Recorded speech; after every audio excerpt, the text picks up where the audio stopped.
I don't care what this says, you are violating my rights. I want these papers off the board immediately, or there will be consequences. The morning I found my own face staring up at me from the Sidewalk Bulletin. The air was so cold it burned my nose, and my coffee tasted like metal. I was in slippers, breathing steam, walking toward my car when the glare from a police cruiser's lights bounced off the wet asphalt right into my eyes. Kids at the bus stop went quiet. Grown neighbors pretended to look at their phones. Then I saw it.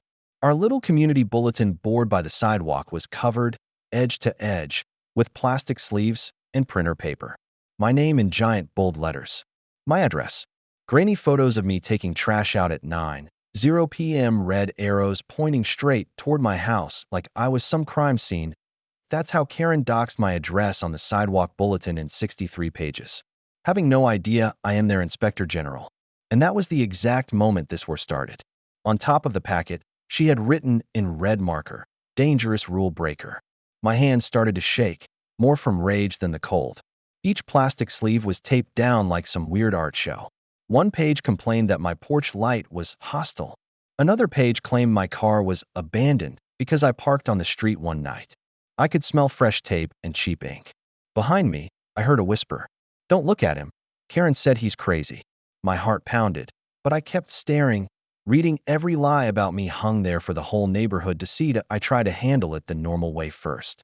That same afternoon, I walked into the HOA office, still smelling like burnt coffee and printer ink. Karen was behind the desk, her perfume so strong it overpowered the dusty carpet smell. I said, calmly, "You posted my private information on a public board. That's not okay." She leaned back, smirked, and said I only posted facts. "If you don't like it, follow the rules." The other board members sat around the conference table, pretending to read papers. Not one of them met my eyes.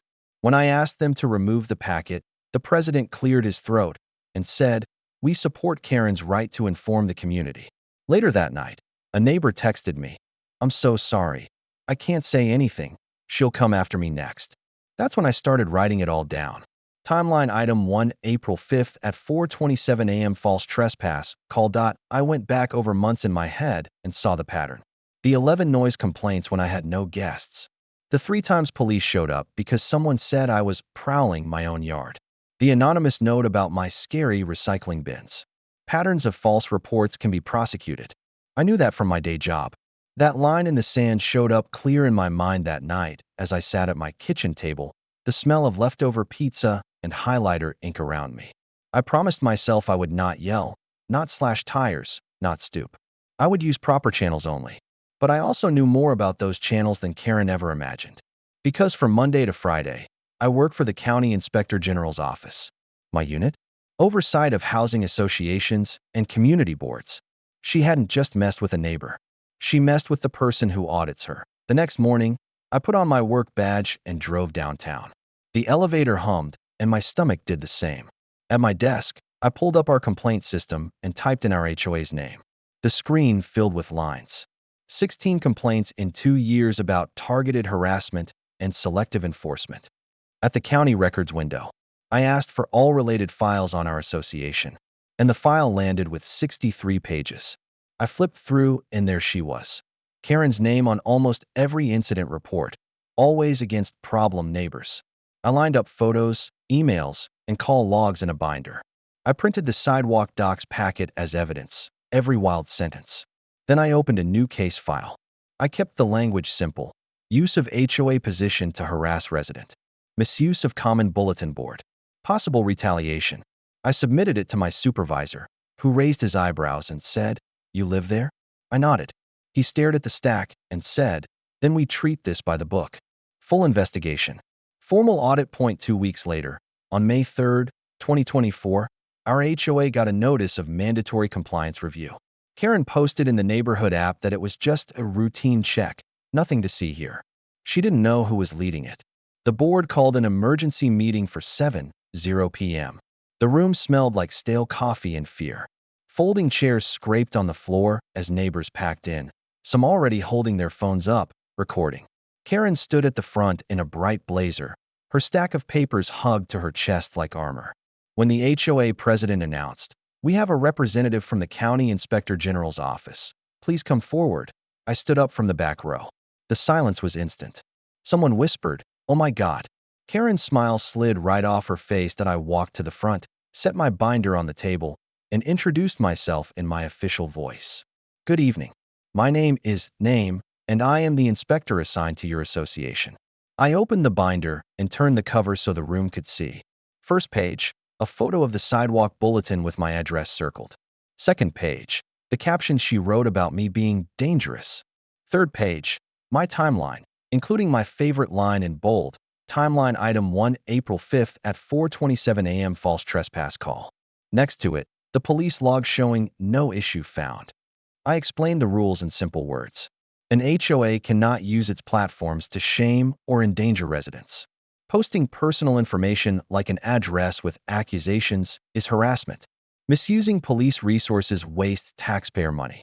As I spoke, phones came up like a forest of black rectangles.